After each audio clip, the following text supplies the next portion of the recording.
Ang kwento ng buhay mo kasi taas. And then may malungkot. Oo. Some time ago, you lost your mother. Yes. Did you miss her? Oh, yes. Di ba? I mean, what an inspiration. Kasi po, ang ina ni Lani was also a singer. She was an opera singer. Kung meron kang natutunan, the most important lesson you learned from your mother, ano ito?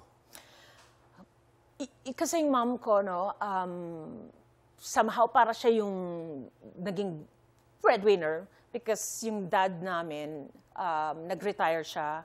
Kasi he's very much older than my mom. 16 years older siya sa mom ko. So, maaga siyang nag-retire. And then, you know, my mom became, you know, Right. The breadwinner. So, nakita ko yung kanyang hard work. You know, she would be working 5 times. Wow, it's... Oh.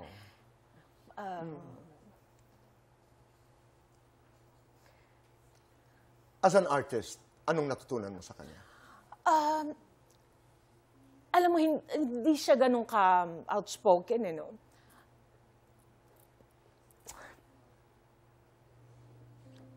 Siguro yung, hindi siya very vocal, you know? Okay. Nakikita ko na lang na yung kanyang pagsisikap. Tsaka, yun nga, yung nagtatrabaho siya araw-araw. To support the family. To support the family.